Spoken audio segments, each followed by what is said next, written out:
Hello there, and welcome to another interesting episode of the interview. Today, I'm so delighted to have Honorable Jonathan Asake join me for a very interesting conversation. As I always do, I encourage you to actively participate in this conversation so that we'll have a wonderful discussion. So, without further ado, I'll go ahead and introduce my guest, and I will take it from there. Just as I said today, I am so delighted to have Honorable Jonathan Asake, who is the president of the Southern Kaduna People's Union, also known as SOCAPU.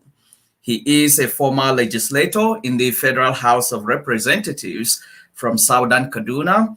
Honorable Asake has never shied away from speaking out on national issues and calling out the government to provide responsible leadership in dealing with issues of national interest, and particularly those affecting the people of Southern Kaduna. I am so delighted to have you join me today, Honorable Asake, for this wonderful conversation.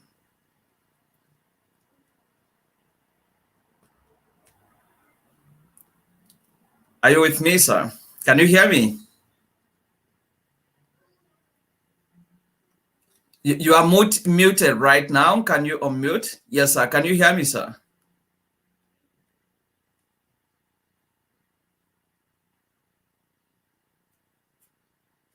All right, we are still trying to sort out some connection issues there. Honorable Asake, if you can hear me, then we continue with the conversation. Meanwhile, as you wait for this to be sorted out, I encourage you to go ahead and share this video, and also you can watch this on YouTube. You can follow us on our YouTube channel, and remember to subscribe to the channel. The interview, it is called. Just go to YouTube and just type the interview with Seth B. Kajang, and you will see our YouTube channel there, and you can subscribe. You can also watch the previous episodes of the interview on this channel. So as we try to sort this out, just as I said, Honorable Asake is the Southern Kaduna People's Union president, and he has granted a lot of interviews. He has always spoken about a lot of issues of national interest in Nigeria, especially the things that are happening in Southern Kaduna. He is very outspoken about issues affecting the Southern Kaduna people. Let me try to bring him back. Can you hear me now, sir? Yeah, I can hear you. All right, sir. All right, you're welcome. I'm so delighted you decided to join me today. Thank you. Thank you. So I have already done the introduction. I don't know whether you heard that part of the introduction. No problem. Yeah.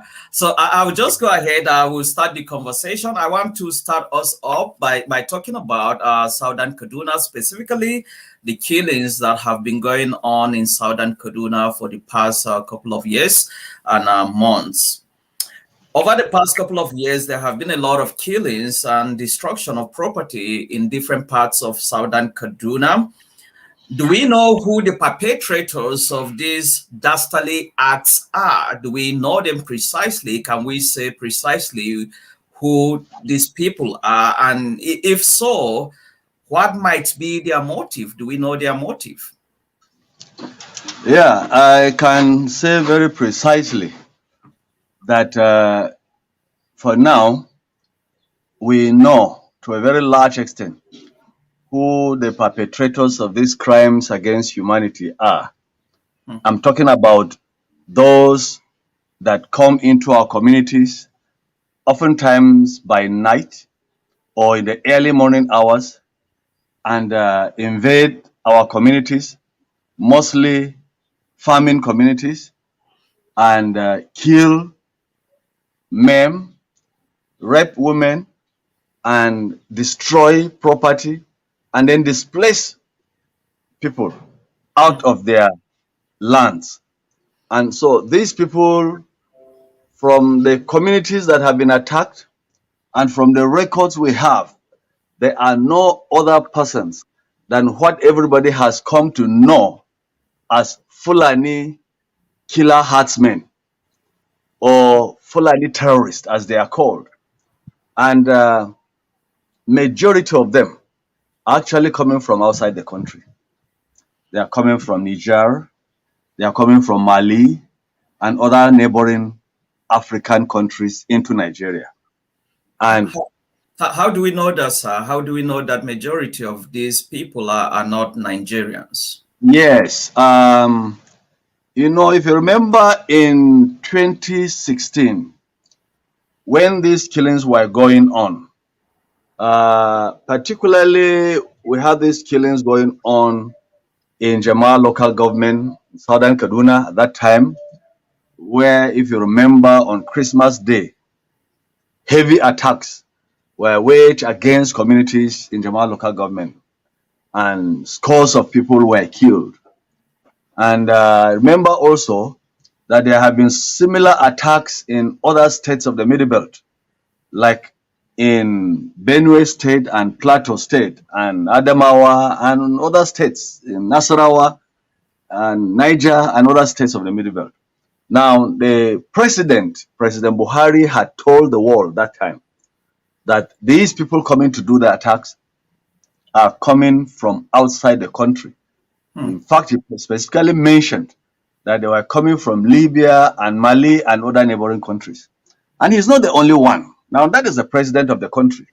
That is the commander-in-chief of the armed forces. That is the chief security officer of the country. Now, he's not the only one.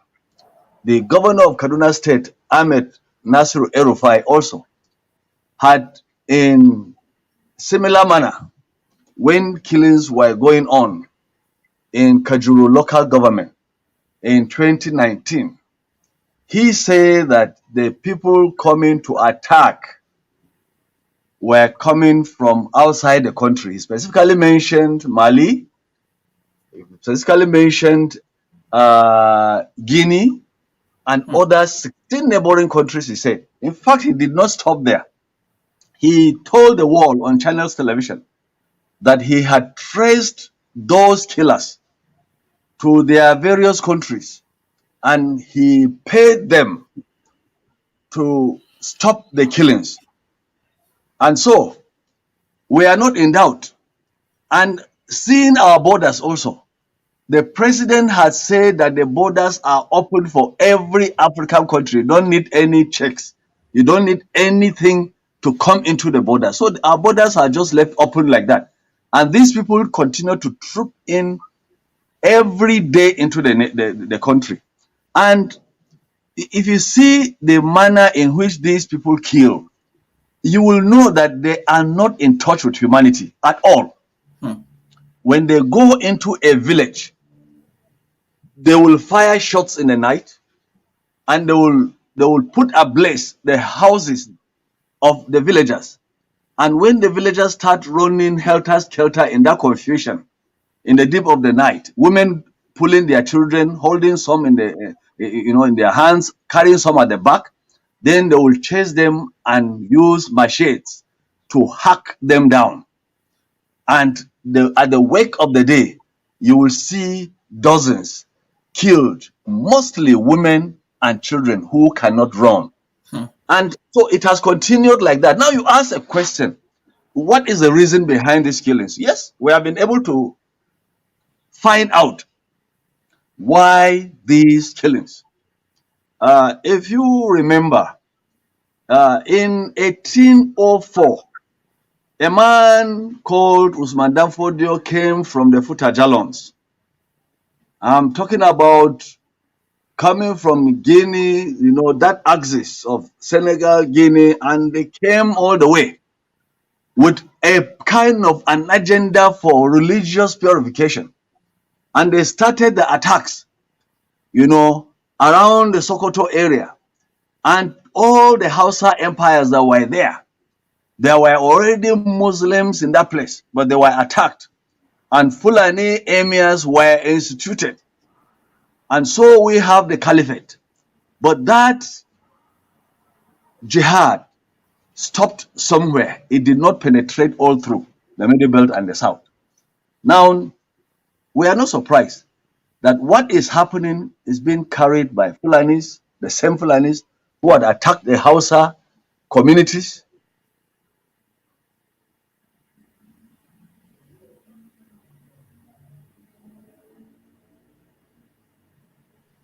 and so Hmm.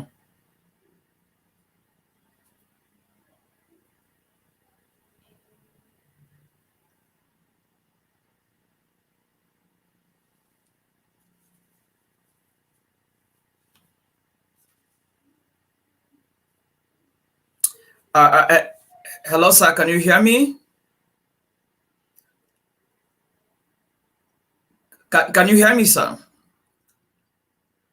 Your voice seems to be off. I can't hear you. I can't hear your voice. Can you hear me?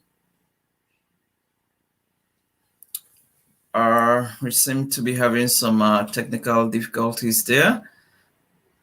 Hello, sir. Can you hear me? Your volume. Can you? I am not hearing your voice.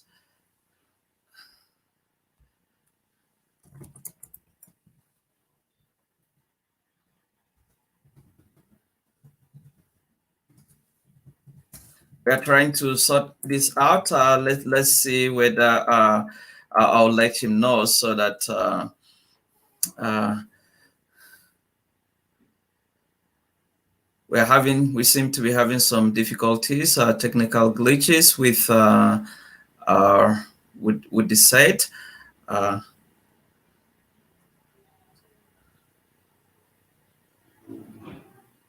Hello, sir. Can you speak a little bit? All right, don't go anywhere. We are having a very interesting conversation with Honorable Jonathan Asake. We are having some technical glitches there. As soon as this is sorted out, we'll continue with this conversation. He was trying to set a background to, understand the context of these killings or the motives of the killers, as it were. So let's see whether this works out. Hello, sir. hello. Yes, you are back, sir. You are back. Please I lost continue. my signal. Sorry, I'm using a phone. So whenever a local call comes in, it cuts off the Yeah. signal. Oh, I'm sorry about that. Please, we can hear you now. You can continue, sir. Okay, I don't. We left up at the place we lost you where you were talking about, giving a context about the Usman Danfodio attack and all the things that transpired after that. So what I said is that that program of invasion of communities has started in the year 1804, and it stopped somewhere. Now we are beginning to see this program going on as a continuation of that agenda, where communities are being displaced and they are not allowed to go back to their ancestral lands. In Hmm. fact, as I'm talking today, many communities in the Middle Belt, particularly in Plateau and Southern Kaduna, have been displaced for years. Their children out of school, and no food, no shelter. The government is not even taking care of them. And they have been there for years, for 4 years, 3 years, 2 years, and they cannot go back to their communities. They cannot go back to farm. And even those that have farmed before they were attacked and they left, they cannot go back to harvest. So what we do now is that we in Sokapo have become more of a humanitarian organization instead of being a socio-cultural organization that we ought to be. So we have been going around looking for relief items like medication, like food items, like clothing, just begging groups and individuals to come to the help of these people that are scattered all over our local governments. In fact, Hmm. right now, as I'm talking, in Chukun local government, I can tell you that over 85% of the communities there have been displaced. Hmm. And in Kajuru local government, we have over 50%. And so we continue to see these invasions. Even yesterday, I mean, the day before yesterday, today is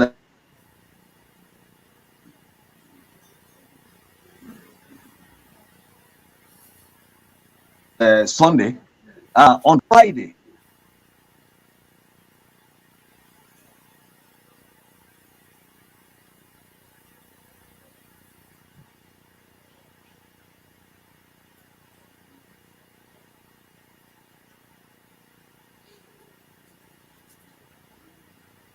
Honorable Asake is trying to sort out some technical hitches there. As soon as he does that and he's back, we'll continue with this conversation. I request that you should not go anywhere. We still can't hear you, sir. Sometimes it's better to just log off and try to log in again when that happens.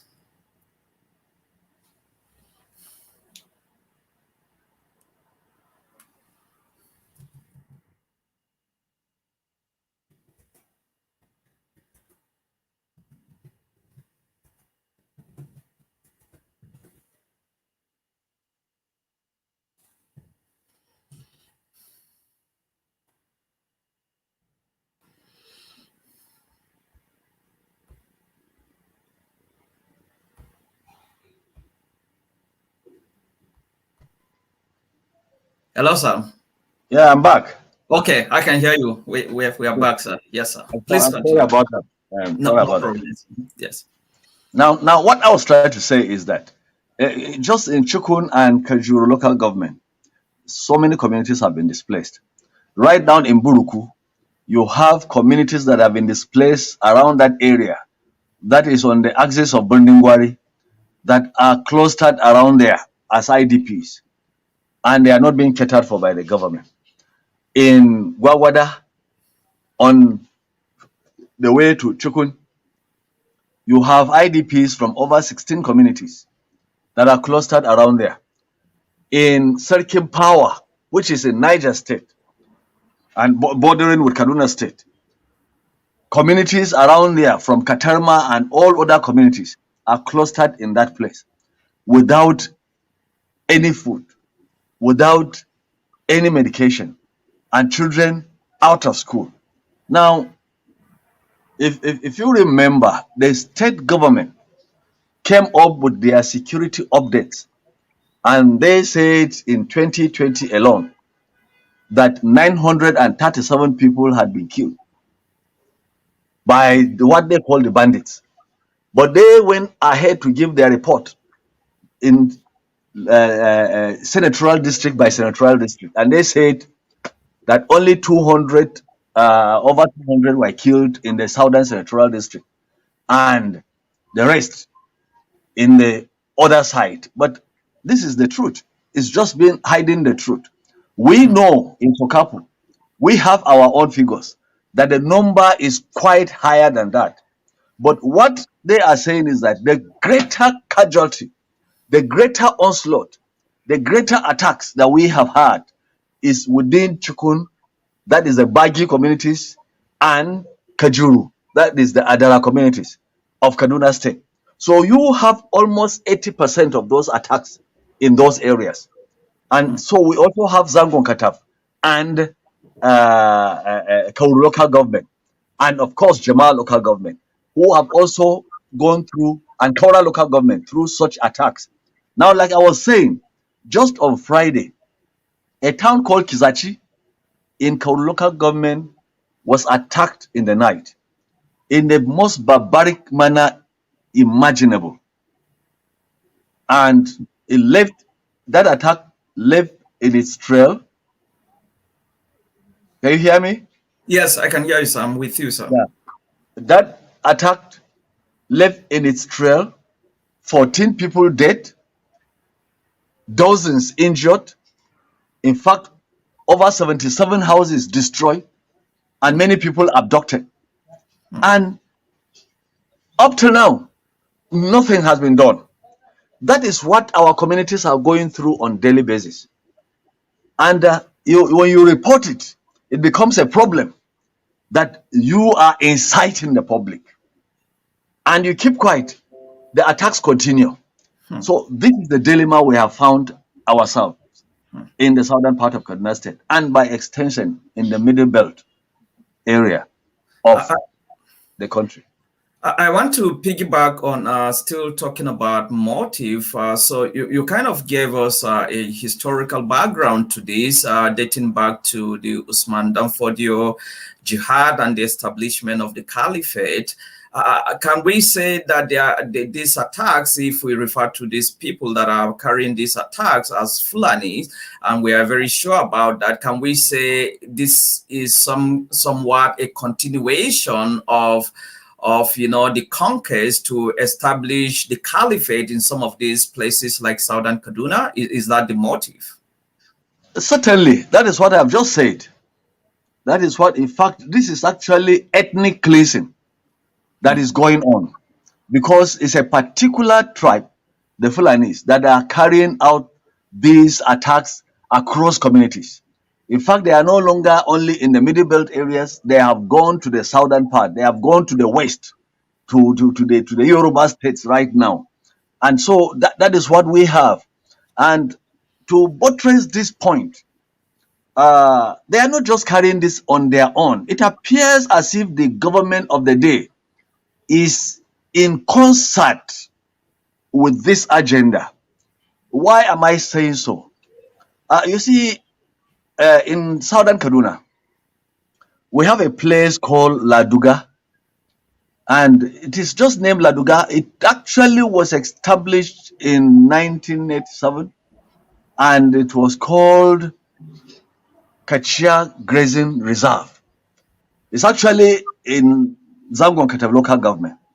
Now, this grazing reserve, as you know, a grazing reserve is a place to graze, livestock.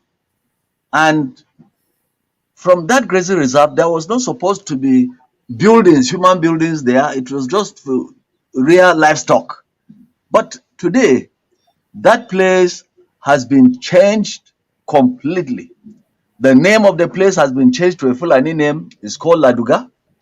And all the Fulanis from all over the countries are actively moved up to that place to settle there. And today is no longer a grazing reserve. It's one of the fastest growing towns inhabited only by Fulanis. The native landowners that owned that land before that grazing reserve was established. Can you hear me? Yes, I'm with you, sir. Okay. The native landowners, the Ikulu ethnic nationality, who are the native landowners of that place, they were not compensated when that land was taken over by government up till today. And many of them that have actually tried to access their farmlands have been killed in that process. In fact, as of last 2 years, we had the record of people that have been killed. There were not less than 67 of peasant farmers that have tried to access their farmlands that were taken over, and they have been killed by these criminal Fulanis. And so today, no Ikulu man can go to that place and farm. It is exclusively for Fulanis.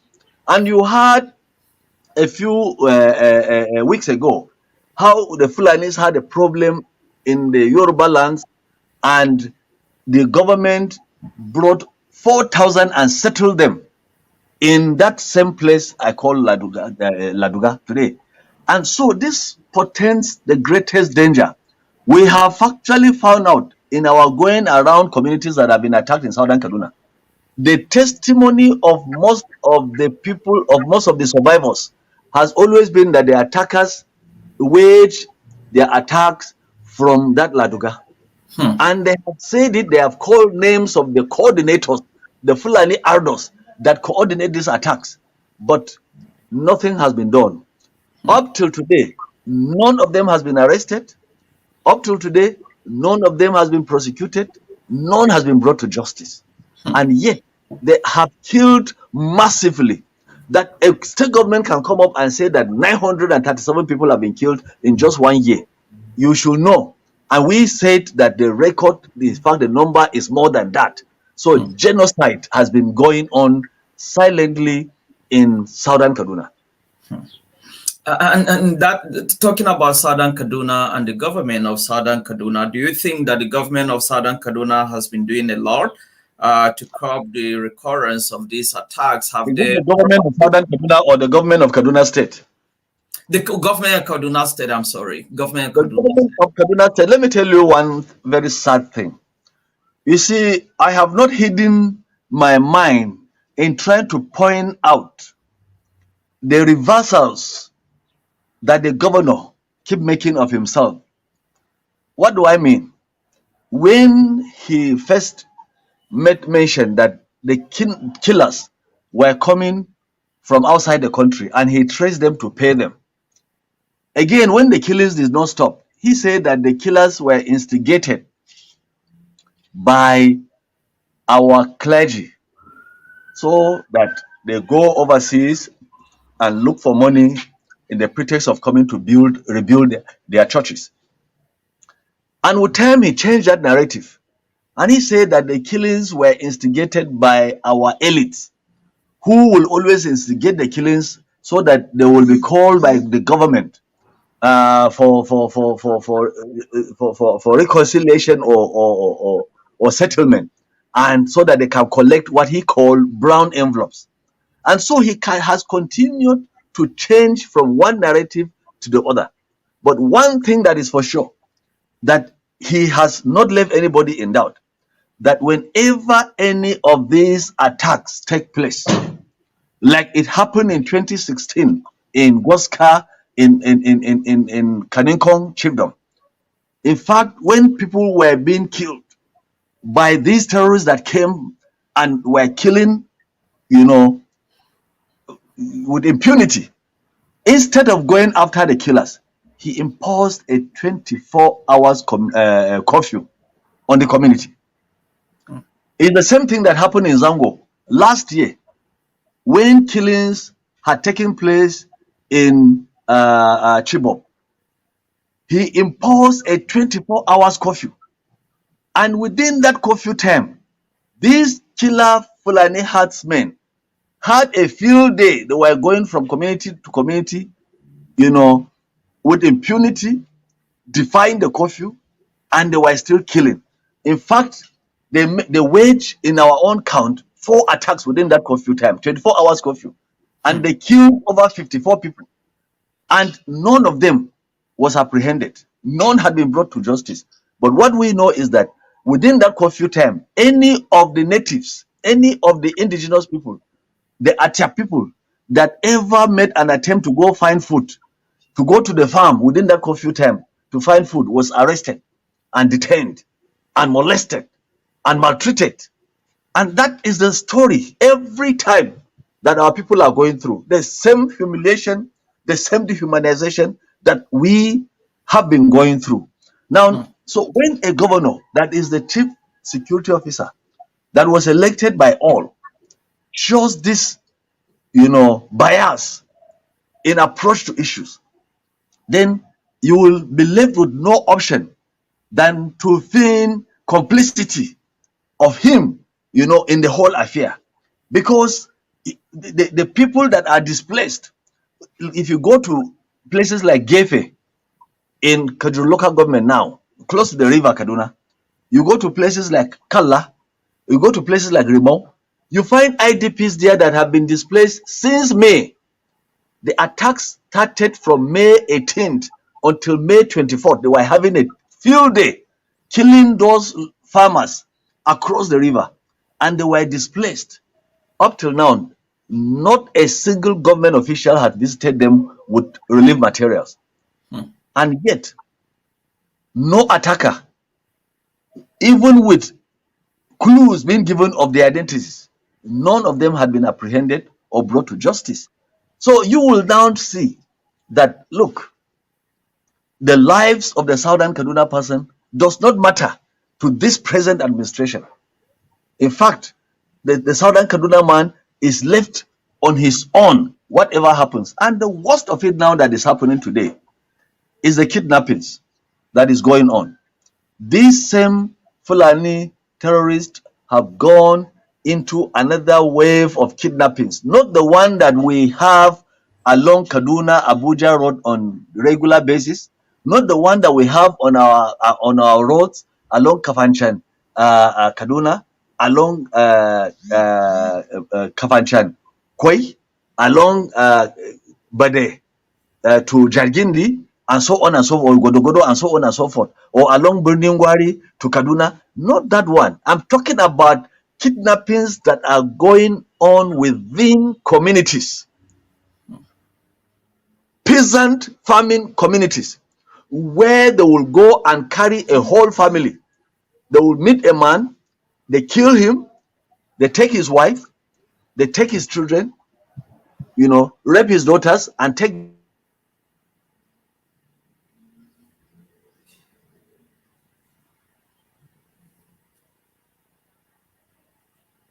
them away. People that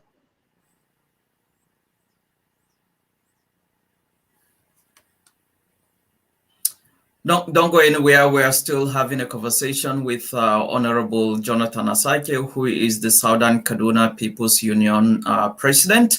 We are talking specifically about the killings in Southern Kaduna and by extension, all the things that are happening, the security challenges in Nigeria. We're having some technical glitches now. He will sort that out. As soon as he does that, we'll continue with this conversation. As I always do, I encourage you to go ahead and share this video. You can also ask questions. You can comment. If you have any specific questions that need clarification, you can comment. And as soon as he sorts that out and he's back, I will direct those questions to him. Once again, thank you so much for joining us. This is the interview with Seth B. Kajang, and I'm having Honorable Jonathan Asake to continue with this conversation about the security challenges in Nigeria. I also encourage you to check out all the previous interviews. This is episode 43. So there are also other interesting episodes of the interview with different personalities that we have done in the past couple of months. Just go to YouTube, our YouTube channel, and check that the interview is the name of the YouTube channel. You're welcome back, sir. Thank you very much. Yes. Sorry for the loss of signal again. No problem, sir. No problem. Yeah. I want to ask another question. Some people claim that one of the narratives is that these attacks are a reprisal. I want to hear what is your take on that. When you hear government officials say that such attacks are reprisals, I mean, it defies all logic. When you see toddlers, 2-year-olds, infants, pregnant women being killed, and they say it's reprisal. Reprisal for what? Yeah, the narrative is that there have been, some Southern Kaduna crisis in the past, that some of these Fulani people were killed by Southern Kaduna people. So these attacks are a reprisal, more like a revenge. That was the initial narrative given by the governor, that they were coming to revenge the attack, that they were attacked in the 2011 post-presidential election crisis, and so they were coming to revenge. But that narrative suffered a setback because it couldn't, pass the test of logic. And so I have had another narrative of the revenge killing, which was given by Garba Shehu when attacks were going on in Zango Kitav local government, that communities were actually fighting each other. But I have actually debunked that one, because I have told the world that in Southern Kaduna, we have over 57 ethnic nationalities, represented by their community development associations, which is actually, they are all under the umbrella of SOKAPU, the Southern Kaduna People's Union. And of all these ethnic nationalities, none is not to be fighting the other. And we also have Southerners that live in our midst. We have other tribes of the Middle Belt in their hundreds that live in Southern Kaduna. There is no single time that anybody can say we have had any misunderstanding with any of these tribes. So, which reprisals, which revenge mission? Now, the only problem we have had is that we have had these killer herdsmen that come in the night, and most of the communities, every attack, following every attack, if you go to most of the survivors and ask them what happened, they will say, well, we only know the local Fulanis we have been staying with, and we've been staying in peace. We've been having our life together. We take our diaspora and nono. They even stay in our houses sometimes, and we give them our farm produce. We've been so they have never had any problem with the local Fulanis. So what am I trying to say? The fact is that the actual perpetrators of these crimes are being sponsored by people who are carrying out an agenda of supplanting our communities. And when they are sponsored to carry out this agenda, like I have said, they bring in those mercenaries who actually train to kill without feeling, who can kill an infant and kill an old person, kill a sick person, kill a deformed person. And yet, when they come in, they meet the criminal local Fulanis who collude with them, who collaborate with them, who actually shield them and protect them and provide intelligence for them to penetrate the communities they want to attack. That is how it goes. And truly, when it happens this way, so when they say it is for revenge killings, nobody is revenging anything. It is the same agenda of supplanting communities and implanting Fulani communities. And let me tell you, the government has tried in many ways to aid this agenda right from the coming of this administration. Now, I have talked about the grazing reserves and the example of Laduga. Now, Laduga, let me tell you, with the coming of Governor El-Rufai, the greatest amount he has put into his budget in southern Kaduna is the construction of a road and a bridge in Laduga. And all the budget, if you check his budget, where he is citing his projects in southern Kaduna, it is within the Hausa Fulani Muslim communities. This is not in hiding. We have to talk about these things in the open. It is no longer time to hide. It is no longer time to pretend. It is no longer time to call a spade by any other name. This is the stark reality of what is happening. There is so much bigotry going on in governance style of the governor today. And so, when you say that it is a reprisal, so you know the person that is doing the reprisal. And reprisal means I'm going to revenge. So if somebody slaps you, you go and kill him. That is not what the law says. And so if you are the chief law officer, if you are the chief security officer, if you are the governor or the president, what are you supposed to do? That means that you know the person that is actually involved in that reprisal, but nothing had been done. Like I said, not a single one of them in all these killings that had been apprehended or brought to justice. So something is happening that is more than meets the eye. There is an agenda, and I have continued to insist that the sponsors of this agenda of ethnic cleansing know exactly what they are pursuing. The first, after the grazing reserve, they brought in what is called the Ruga settlement. I appeared severally on national television, and I told the world the Ruga settlement is still another subtle way of supplanting indigenous communities and implanting Fulani communities and taking over and Fulanize Nigeria. And what did it mean? The initial program of that project, of the Ruga project, was to use the Federal Ministry of Agriculture and acquire land by force among communities all over the country. In each state, they were to start with a pilot project of 6 Ruga settlements. Just like we have one now in Laduga, in Kaduna State, the former Kachia Grazing Reserve. Now, if they succeed in having 6 Ruga settlements in every state. Let me take a state like Anambra State.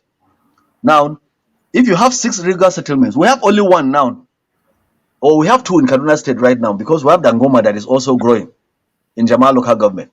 Now, they are exclusive Fulani settlements, land being taken over by government from the indigenous owners without compensation. Now, if the government succeed in taking land 6 places in every state and settling Fulanis, if you multiply that by 36 states, with the FCT, you are going to get roughly 218 settlements exclusively for Fulanis all over the nation. And what that means is that, like we have in Laduga today, a place that never had Fulanis before, had only Ikulu indigenous owners, farmers. And today, the Laduga we are talking about is a district. They have their own district head. They are demanding for an emirate now. The Laduga we are talking about, in fact, the last voters registration exercise, 2 capture machines were taken to that place. And the whole entire Zango local government had only 1 machine at the headquarters, where somebody will have to travel from his far ward to come and register. And so many could not register because they couldn't afford the cost of traveling to the local government headquarters. So this is how the people are being treated. Now, if they succeeded in establishing these rural settlements all over the nation, guess what? The next time you will hear districts being created for Fulanis in Anambra and in Delta and in other states of the South. Guess what? The next time you will hear electoral constituencies being created exclusively, and members of the houses of assembly will be Fulanis, represented in the southern states. That is the agenda, nothing else. Now, the agenda today is ranching. Ranching is the same. In fact, the same old wine in new bottles. So, the whole agenda now is that government is making itself available to be used, to use government policy, to use instrumentality of government power to seize land from indigenous owners and give it to the Fulanis. And while the sponsors of these killings are now using violence to displace the people, and the agenda goes on. And so this is what is playing out in the country. Talking about, you mentioned in passing that, these people, especially take for instance the people of Southern Kaduna who are killed in their numbers, and women, pregnant women, infants, and what have you are killed and attacked.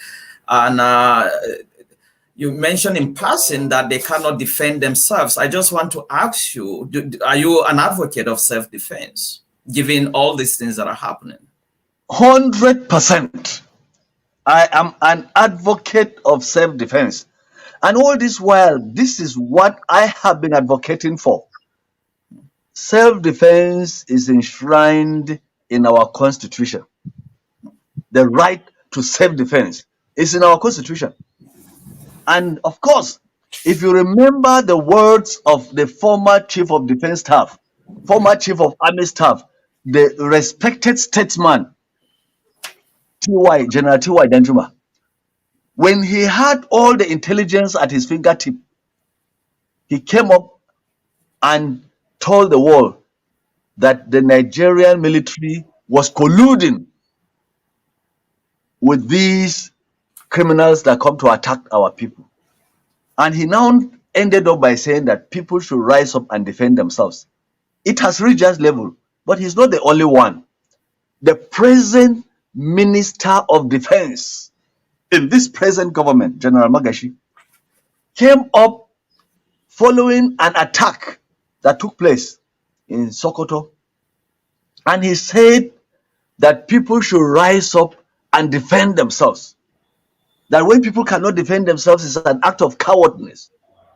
And so when government officials in the capacity of the Minister of Defense, a retired general, is saying these things, then we know that the government has proved beyond doubt that they are either incapable of defending their citizens, who are being killed by foreigners that come through our porous borders, violating our territorial integrity and killing our people, maiming our people, kidnapping our people, and extorting huge amounts of money and impoverishing our people, and nothing is done about it.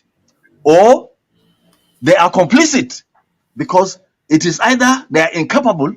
If they are incapable, if the government is incapable, they should call for international help. Of course, you can call for international help, and the international community will volunteer to come and crush these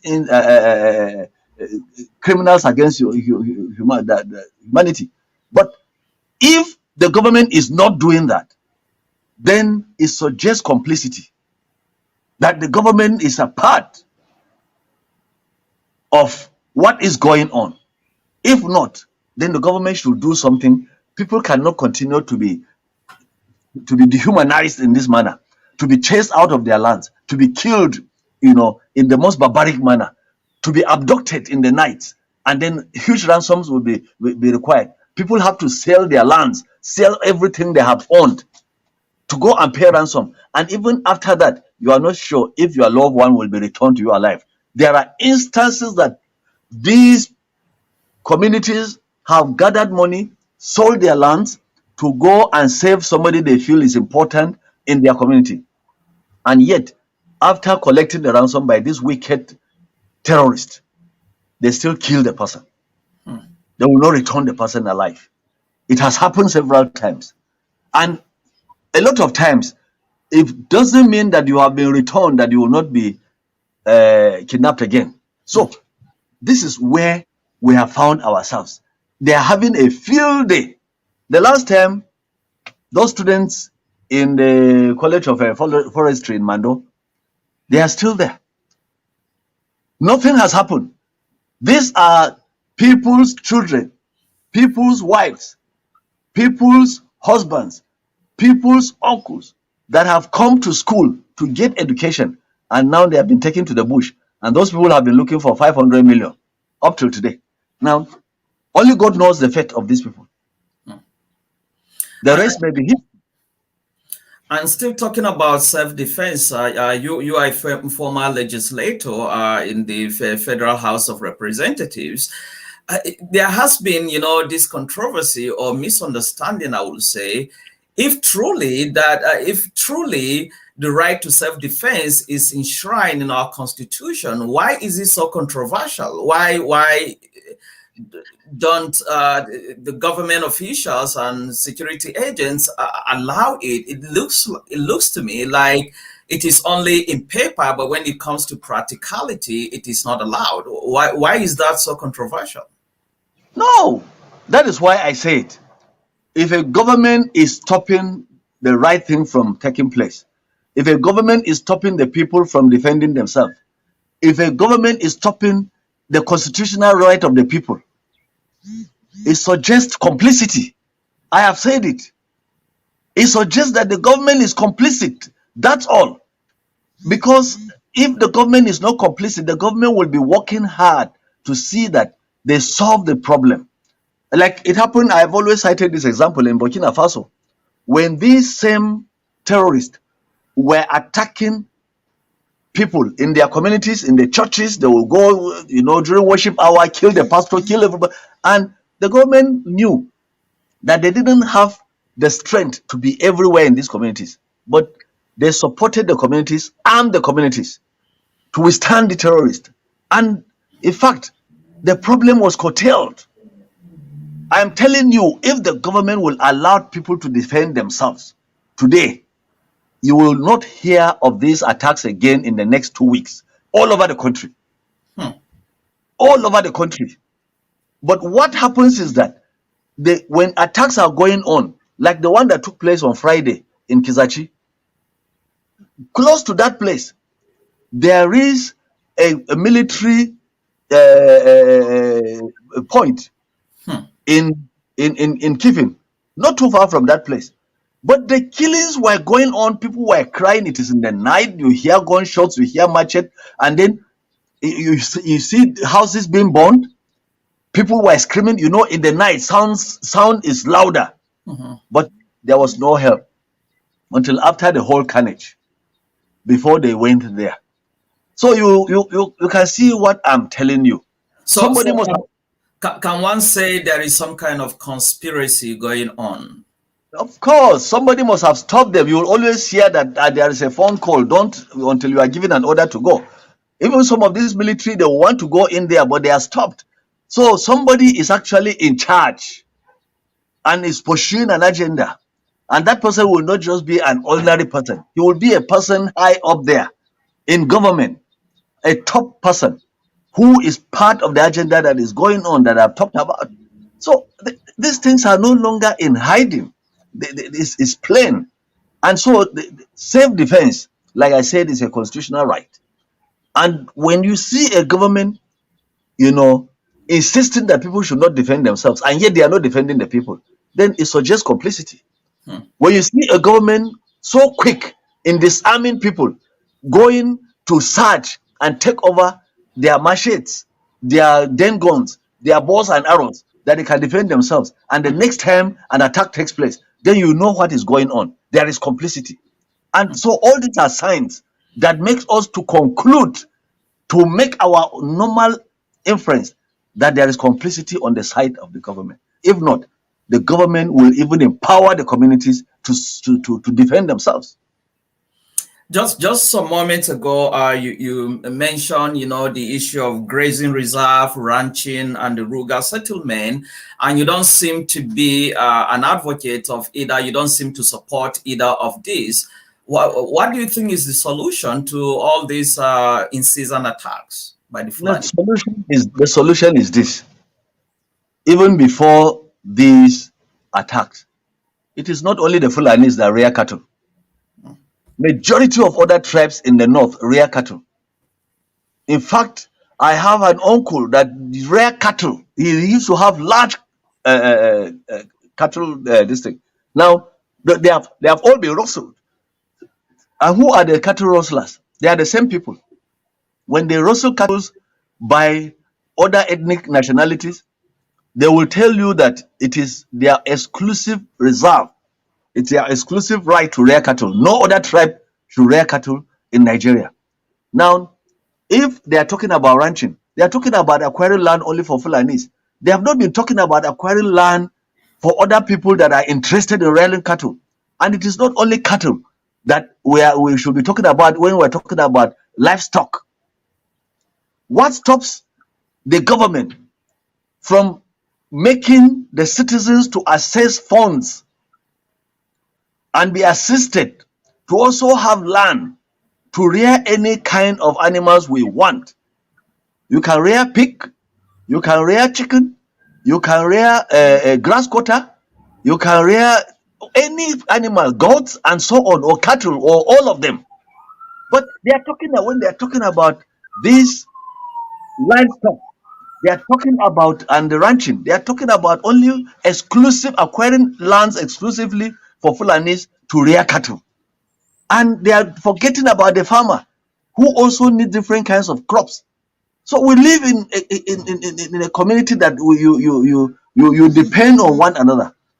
No, it's not only the Fulani who rears cattle that should be protected.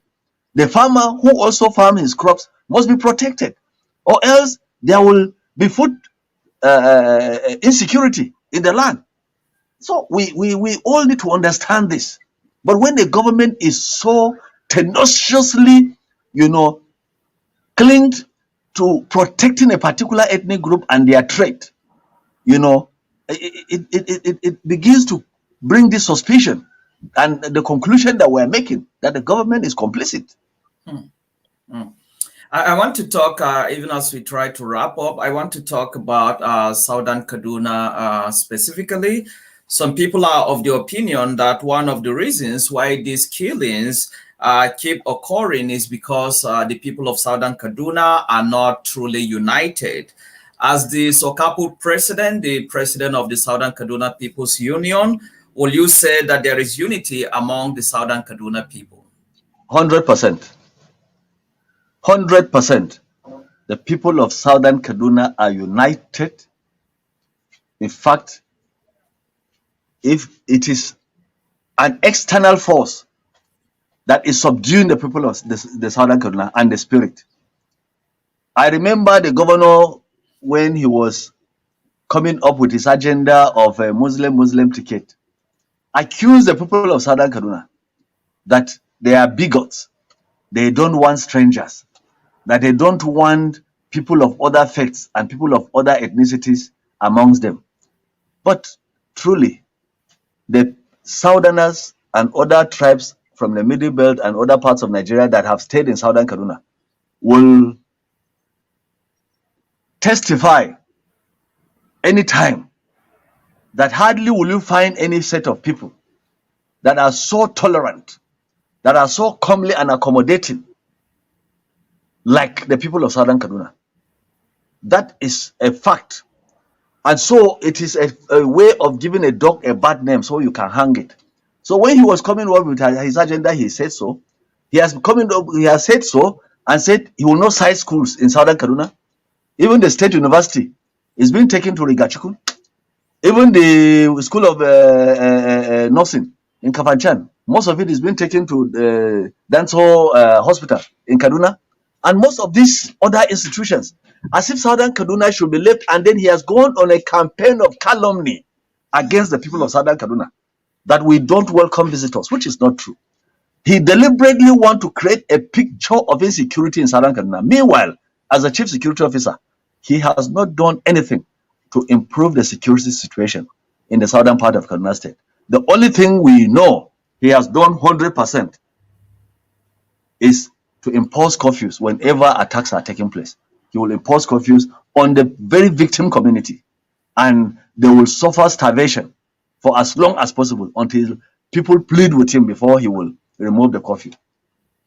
As the president of Sokapu, one will expect or think that you do have an audience with the governor, that you should be working hand in hand with the governor. How is the relationship between you?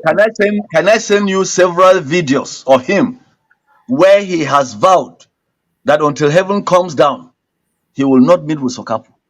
In fact, he called Sokapu a bunch of bigots.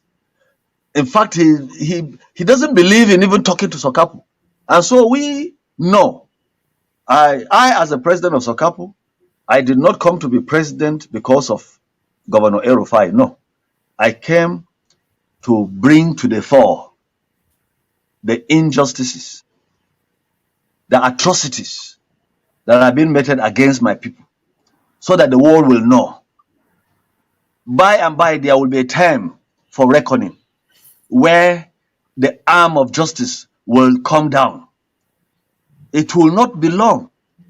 And I've said this several times. No officer, whether you are in the capacity of a president or a governor or a senator or whatever, there is a tenure, and the tenure must go. The tenure must finish. But there are two tenures.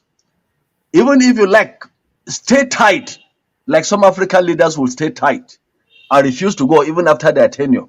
But there is a tenure also set by God. And that tenure, nobody will warn you that this tenure is coming to an end. And nobody will give you any advance notice. So officers or people that are given leadership must know that they owe the people a responsibility to take care of everybody, irrespective of the person's ethnicity or religion or party affiliation or status or whatever. Leadership requires that whenever you get to that seat, it is a seat of responsibility and a seat of sensitivity, that you should detach yourself from your sentiments and look at everybody as a citizen that you should cater for. And as long as a leader refuses to do that, the day of reckoning is coming. And that is what I can say. There are also other insinuations that one gets to hear that some among the Southern Kaduna people are actually conniving with some of the Fulani people to attack, to kill their brothers and sisters. What do you know about this? Well, I wouldn't know that one, but I know that in any society, in any given specimen of society, you will have what you can call the bad eggs. And when you have bad eggs, they can be bad eggs because they are greedy. They can be bad eggs because they are selfish. And so when you have a bad egg, he will have a price tag. You know, there are some people, when you give them even 50 naira or 20 naira or 200 naira or 10,000, they are ready to slaughter their parent. I mean, you can have such people. So you may have such people, and they are everywhere. They are not only in our communities, they are in all communities in Nigeria and in Africa and all over the world. So when you give them something, you offer them something, they are ready to connive. They are ready to betray, and their people. In fact, some may even allow their parents to be slaughtered. So you cannot deal with that one. But what that is not the one we're talking about. We're talking about the person who is pursuing the agenda and is recruiting such category of people. He's only recruiting them so that they can, you know, do the recce for him. He's only recruiting them so that they can provide intelligence for him, so that he can send them on errands, so that they can study the environment for him. That is all. And when they have finished their job, he doesn't need them again. They may even be destroyed. They may even be implicated. A lot of times they are implicated, and they are paraded as if they are the perpetrators. But most of them don't know nothing about it. They are not. They are just recruited to be part of it, providing information. Even these kidnappings we're talking about, they recruit a lot of people to provide information about individuals that they will go and kidnap, individuals that they think they can pay for this money. They have something or they have relations. So you can't avoid that. What is your message, sir, to the Southern Kaduna people and also to people of Middle Belt and generally speaking in Nigeria to communities that have been, attacked and suppressed and subjugated by some of these, dastardly acts? My message is that in line with the words of the Reverend Dr. Martin Luther King Jr., that we shall overcome. We shall overcome. We shall not give up. We shall not falter. We shall not lose hope. We shall continue to stand, and let every man, according to what your energy can sustain, stand for something. Don't fall for anything. Thank you. Thank you so much, sir. Thank you so much. It was a pleasure to have you have this conversation. I am so grateful for your time, sir. Thank you very much. Thank you. We'll continue with this conversation. Probably we'll have another part of this conversation once again. Thank you. Enjoy the rest of your evening, sir. Always my pleasure. All right. Thank you so much to all of you viewers that contributed in one way or the other. Until I come your way next time with another episode of The Interview. Bye for now.